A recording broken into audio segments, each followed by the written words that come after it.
Welcome back. Salman, वो वक्फे से जाने से पहले मैं उस सेक्शन 15 के बारे में हमें ज़रा डिटेल से बताइए, क्योंकि वो जजमेंट के हवाले से, ताकि हमारे नाजरीन को ज़रा सादा अल्फाज में पता चले कि वो क्या होता था सेक्शन 15 और कैसे उसकी वो बैंक उसका इस्तेमाल करता था और फिर उसके क्या असरात होते थे, और अब अगर सुप्रीम कोर्ट ने उसको कलअदम करार दिया है तो उनकी क्या वजूहात है? सॉरी राय साहब, आप एक कस्टमर हैं, आपने बैंक से कर्जा लिया, आपने अपनी प्रॉपर्टी उस कर्जे के इवज बैंक को ज़र जमानत के तौर पर दे दी जी। उसके बाद किसी ऐसी रीजन जिसमें आपका कोई कसूर नहीं है या कोई आप by virtue of any reason एक डिफॉल्ट हो जाता है। अब उस सेक्शन 15 के तहत बैंक जो था वो बैंक वाज जज इन हिज ओन काज, वो खुद डिटरमिन कर लेता था कि भी मैंने आपको 100 रुपए दिया, अब आपने मुझे 100 कितने रुपए वापस कर। ठीक। उसके बाद वो आपसे जब वो पैसे वापस मांगता था, आप दे नहीं पाते थे, तो वो आपकी प्रॉपर्टी को बगैर अदालत में जाके अदालत से डिग्री हासिल किए बगैर ही उस प्रॉपर्टी को नीलामे आम कर देता था। उस नीलामे आम में बेशुमार खामियां सामने आई, क्योंकि 2001 के कानून में ये प्रोविजन, सेक्शन 15 की फाइनेंशियल इंस्टीट्यूशन ऑर्डिनेंस 2001 में ये प्रोविजन आई थी, और ये प्रोविजन लाहौर हाई कोर्ट ने 2009 में कलअदम की, और फिर ऑनरेबल सुप्रीम कोर्ट ने 2014 में इसको अपहोल्ड किया, उस लाहौर हाई कोर्ट के फुल बेंच के फैसले को। तो पता ये चला कि टाइम टू टाइम बैंक्स जो थे वो लोगों से उन्होंने बड़ी ज्यादतियां की और लोगों की बहुत कीमती कमर्शियल और रेजिडेंशियल प्रॉपर्टीज औने पौने दामों में, एक सब कुछ ऐसे मिसालें भी हैं जिसमें नीलामे आम पेपर वर्क हुआ, ड्राइंग रूम हुआ, पब्लिक में भी नहीं किया गया, और लोगों को उनकी कीमती सिक्योरिटी से महरूम कर दिया गया। और उसके बाद जो कर्जा अदालत तय करती है एक डिग्री की फॉर्म में कि आपने ये देना है, उसको सेक्शन 3 FIO के मुताबिक हम कहते हैं कि default means a judgement and degree, ये डेफिनेशन है। अच्छा, यहां पे आपको मजा आएगा कि डिफॉल्ट का लफज नैब लॉ में भी, नैब ऑर्डिनेंस 99 में भी यूज हुआ, और फाइनेंशियल इंस्टीट्यूशन ऑर्डिनेंस में भी वर्ड डिफॉल्ट है। अब सेक्शन 3 ये कहता है कि तब तक डिफॉल्ट नहीं है जब तक कि जजमेंट डिग्री नहीं हुई जी। और नैब ऑर्डिनेंस के अंदर विलफुल डिफॉल्ट, जिसको नैब अजर्ट कर सकता है, वो विलफुल डिफॉल्ट की डेफिनेशन में जा सकते हैं। लेकिन मैं आपके सवाल का पहले वो जवाब दे दूं कि सेक्शन 15 का मिस यूज होता गया, और फिर हाई कोर्ट्स के अंदर आईनी दरखास्तें आई, और फिर बेशुमार आईनी दरखास्तें आई, फिर हाई कोर्ट ने उस पर सिंगल बेंच से फुल बेंच में वो दरखास्तें गई, उसके ऊपर बेशुमार हेयरिंग्स हुई, और दोनों साइड्स को सुनने के बाद बड़ी जबरदस्त जजमेंट लाहौर हाई कोर्ट ने दी, और वो Lahore high court is the first high court in all over the Pakistan जिसने सेक्शन 15 को कलअदम डिक्लेयर किया, और फिर लाहौर हाई कोर्ट के उस फैसले को सुप्रीम कोर्ट ने। अच्छा, मुझे सलमान आपके साथ, नाजरीन आप इस सारी गुफ्तगू में देख रहे होंगे कि सलमान किस डिटेल अंदाज में हमें बैंकिंग कवानीन के बारे में समझा रहे हैं, बता रहे हैं, और आपकी रहनुमाई के लिए आपको वो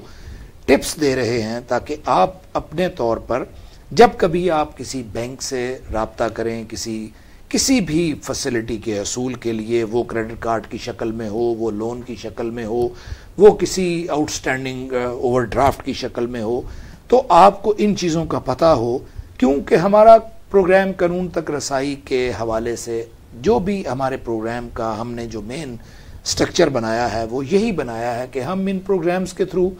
आप तक उन मामलात को लेकर आएंगे ताकि आप उन मामलात में अपने आप को देखें और उनको देखें जिनसे अभी तक आपकी आशनाई नहीं है। सलमान, यहाँ पे एक और बड़ा अहम सवाल जो बनता है कि नैब का जिक्र आपने किया, अभी मैंने उधर आ रहा था आपका इस तरफ, कि नैब का आपने बताया कि नैब भी आपका एक रिकवरी कर रहा है और बैंक भी कर रहा है। अब कर्जा या सहूलत या चीज तो मैंने ली, दो तरह से मेरे से कैसे रिकवरी की जा रही है, और नैब क्यों उसमें इन्वॉल्व हो रहा है जबकि बैंकिंग लॉज मौजूद है? क्या इस कानून में कोई ऐसी इबहाम है या अथॉरिटी का क्लैश है, या क्या समझते हैं आप? राय साहब, नैब ऑर्डिनेंस 99 और फाइनेंशियल इंस्टीट्यूशन ऑर्डिनेंस 2001, ये दोनों कवानीन उस वक्त इस मुल्क में आए थे जब इस मुल्क में एक डेमोक्रेटिक गवर्नमेंट नहीं थी जी। तो ये पहली बात तो ये कि इन आल दो कि by virtue of 18th amendment act in तमाम कवानीन को, ये जो ऑर्डिनेंस थे, इनको दर्जा कानून मिल गया और हमारी असम्बलियों ने बाद में दे दिया, लेकिन इन बिल जब इन कवानीन बने थे तो इनकी असम्बलियों में ना तो कोई बहस हुई थी और ना ही इन पे कोई डिस्कशंस हुई थी, और उस वक्त उस हालातों वाकयात के खास तनाजुर में इन कवानीन को उस वक्त इंटैक्ट किया गया। अब गुजारिश ये है कि नैब ऑर्डिनेंस जो है उसका बेसिक थीम ये है कि एक ऐसी करप्ट प्रैक्टिस को स्टॉप करना जिससे अवामुन नास के साथ उसके हकूक को कोई डाका डाला जा रहा हो और एक धोखा फ्रॉड की जा रहा हो एक मेगा कैनवस के ऊपर, जबकि फाइनेंशियल इंस्टीट्यूशन ऑर्डिनेंस के अंदर एक बैंक, एक कस्टमर, एक एक चीज को देखा जाता है। यानी कि नाजरीन के लिए आप उसको मजीद सादा करते हैं कि जहां पे बड़ा करप्शन का स्कैंडल होगा वहां नैब रिकवरी में आएगी, और जहां किसी का जाती या पर्सनल होगा वहां बैंक करेगा, ये आप कहना चाह रहे हैं? नहीं, सॉरी राय साहब, मैं ये कहना चाह रहा हूं कि वो जहां पर जो तो सिर्फ तमाम वो कर्जा जात और कवानीन जिसमें एक कस्टमर और बैंक का रिलेशनशिप है वो बैंकिंग कोड की जुरिस्डिक्शन है, जबकि नैब एक पूरे मुल्क के ऊपर एक पटवारी से लेकर एक मिनिस्टर तक अगर कोई भी करप्शन होती है उसमें बैंक इन्वॉल्व है या नहीं है, वो नैब की जुरिस्डिक्शन है। तो नैब की जुरिस्डिक्शन एक वास्ट जुरिस्डिक्शन है, एक काफी जबरदस्त कह लें कि स्ट्रिक्ट किस्म की जुरिस्डिक्शन है, जबकि जो बैंकिंग लॉ आल्दो के ये भी स्पेशल लॉ है। हमारे जनरल लॉज में फाइनेंशियल जनरल लॉ नहीं है, नैब ऑर्डिनेंस जनरल लॉ नहीं है, लेकिन ये भी स्ट्रिक्ट लॉ है। लेकिन नैब ऑर्डिनेंस के अंदर चेयरमैन नैब के पास कुजाई जुडिशियल पावर्स है, ऐसी ताकतें जो एक अदालत के पास होनी चाहिए वो एक शख्स को दे दी गई, जिसकी वजह से अनफॉर्चुनेटली नैब कवानीन का भी मिसयूज किया गया। अच्छा, अब सलमान हम अब दूसरे एक आते हैं राइट ऑफ का, जो हमने बात पहले की। वो पहले तो यहाँ पे देखने में ये आया है कि मैं अगर 20,000 रुपए का डिफॉल्ट करता हूँ तो मेरी तो शायद जायदाद जो है नीलाम कर दी जाती है, जबकि जो 20 अरब रुपया लेके हड़प करता है उसके लिए तो कोई नहीं आता। और फिर वो कर्जों की माफी जिसको राइट ऑफ का नाम दिया गया है, हमें जरा उस पे बताइए कि ये कर्जों की माफी करने का इख्तियार किसको होता है और ये क्यों किए जाते हैं, और फिर ये 20 अरब के ही क्यों किए जाते हैं, ये 20,000 क्यों नहीं किया जाता? राय साहब, सुप्रीम कोर्ट ऑफ पाकिस्तान ने स्टेट बैंक से पूरी तफासील हासिल की हैं, जिसमें 1947 से लेकर अब तक के जितने कर्जाजात दिए गए और जितने कर्जाजात को माफ किया गया, राइट ऑफ किया गया या वेव कर दिया गया, और वो कौन अशखास थे, कौन से इदारे थे, वो तमाम पब्लिक डॉक्यूमेंट की फॉर्म में सुप्रीम कोर्ट के रिकॉर्ड में वो चीजें मौजूद हैं, और स्टेट बैंक भी एक पब्लिक इदारा है, उसके रिकॉर्ड भी मौजूद है। सवाल आपका ये है कि एक बड़ा जो बहुत बड़ा कर्जा लेता है उसको वेवर क्यों मिलता है और छोटे वाले बड़ी मछली और छोटी मछली वाले? तो गुजारिश ये है सर, मैं लफ्ज मछली यूज नहीं करूंगा, कस्टमर नहीं, सलमान साहब आप देखिए, आप हमारे नाजरीन को तो मछली ही समझाइए, क्योंकि कस्टमर की जबान शायद हम तो क्या समझेंगे। उसमें जो बैंक होता है उसको कानून ने एक पावर दी है अपना मुनाफा माफ करने की। जी। अगर मैंने बैंक से 100 रुपया कर्जा लिया है तो मैं उसको 20 रुपए बैंक को मैंने मुनाफा नहीं दिया, बैंक मुझे मुनाफा माफ कर सकता है। जी। लेकिन अगर मैंने 100 रुपए में भी माफी लेनी है तो बैंक का बोर्ड ऑफ डायरेक्टर्स जो है जी, वो वहां पर मुझे अप्रूवल देगा, फिर मुझे वो इजाजत देगा तो माफ होगा। उसके बाद वो तमाम माफी जो मुझे दी गई वो स्टेट बैंक को बैंक ने रिपोर्ट करनी है अपनी फाइनेंशियल रिपोर्ट्स में, डेली बेसिस पे भी, वीकली बेसिस भी, मंथली बेसिस। क्या वो उसमें वो माफी की ग्राउंड्स बताएंगे? जी, वो अपने कि क्यों उन्होंने किया? जी, वो जो अब गुजारिश ये है कि जो माफी बोर्ड ऑफ डायरेक्टर्स देते हैं वहां पर एक कॉमन मैन की रसाई नहीं है जी, वहां पर रसाई उसी की है जिसके जो वहां बैठता है, जो वहां तक जा सकता है जी। तो आमतौर पे जो एक आम कस्टमर है उसको तो बैंक सेटलमेंट कर लेता है, अपने प्रिंसिपल रिकवर कर लेता है और मार्कअप उसको छोड़ देता है। लेकिन जहां पर प्रिंसिपल में छूट मिलती है तो उस प्रिंसिपल में जो छूट मिलती है वहां पे एक मैं आपको इंटरेस्टिंग बताऊं कि किसी कानून में हमारी अदालतों के पास पावर ही नहीं है कि कानून में अदालत किसी को कर्जा माफ कर सके। इंटरेस्टिंगली, ठीक, ये बड़ा हमारी पूरी रजीम, लीगल रजीम के अंदर किसी अदालत के पास कोई पावर नहीं है कि वो बैंक के किसी कर्जे को जो डिग्री की फॉर्म में डिटरमिन हो गया हो उसको माफ कर सके। ठीक, और बैंक खुद उसको माफ कर सकता है। अब बैंक के ऊपर जो चेक है वो चेक है स्टेट बैंक ऑफ पाकिस्तान। तो स्टेट बैंक ऑफ पाकिस्तान का जो गवर्नर है उसकी अपॉइंटिंग अथॉरिटी मुझसे बेहतर आप समझते हैं। और जो बैंक्स के हेड्स हैं, कुछ प्राइवेट बैंक्स हैं, कुछ कमर्शियल बैंक्स हैं और कुछ बैंक्स हमारे गवर्नमेंट ओन्ड बैंक्स हैं। तो अब मेरा ख्याल है मैं साफ छुपते भी नहीं, सामने आते भी नहीं। नाजरीन, ये वो वाली बात है, सलमान साहब ने आपको तमाम चीज़ें जो हैं वो बड़ी क्लियर करती हैं और आपको इस बात का अंदाज़ा हो गया है कि ये राइट ऑफ के मामलात और कर्ज़ों की जो बंदर बांट और उसके बाद उनकी माफियाँ हैं, उनके सौते और वो उनकी जो छोटी नदियाँ या बड़ी नदियाँ हैं वो कहाँ से फूटती हैं, ये तो सलमान साहब ने बताया। अच्छा सलमान, ये भी हमें थोड़ा हमारे नाजरीन को बताइए कि आपके बैंकिंग ऑर्डिनेंसेस के आने से पहले के कर्जों के बैंकों की रिकवरी के क्या मामलात किन अदालतों में हुआ करते थे, और आज जो आप बैंकिंग कोर्ट्स के स्पेशल कोर्ट्स हैं उनके हवाले से उनकी जुरिस्डिक्शंस भी हमें समझाइए या हमारे नाजरीन को बताइए। भाई साहब, कोई भी बैंक पाकिस्तान में जब अपना बिजनेस करता है तो बैंकिंग कंपनीज ऑर्डिनेंस 1962 के तहत अपना बिजनेस करता है जी। और उसके बाद उसमें जब 62 के बाद उसमें जो इनिशियली हमारा सिविल प्रोसीजर कोड 1908 उसमें एक स्पेशल ऑर्डर है जिसको हम कहते हैं ऑर्डर 37, जिसके तहत एक डिस्ट्रिक्ट एंड सेशन जज या एक एडिशनल डिस्ट्रिक्ट सेशन जज जो है उसके पास पावर्स होती हैं वो तमाम केसेस को सुनने की जिसमें कोई निगोशिएबल इंस्ट्रूमेंट,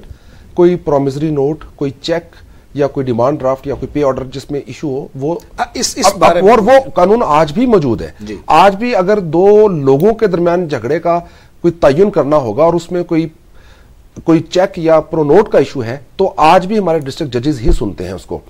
उस वक्त भी यही काम में होते थे। सबसीक्वेंटली फिर स्पेशल लॉज आहिस्ता आहिस्ता जब लोन्स बढ़ते गए तो जरूरत महसूस हुई स्पेशल कोर्ट्स बनाने की। स्पेशल कोर्ट्स बनी, उससे पहले 84 का ऑर्डिनेंस के तहत स्पेशल कोर्ट्स बनी, उसके बाद फिर 97 के एक्ट आया, फिर 2001 का एक्ट आया जो इस वक्त प्रिवेल कर रहा है। लेकिन यहां पर मैं आपकी तवज्जो एक बड़े अहम नुक्ते की तरफ मबजूल करवाना चाहूंगा कि हमारे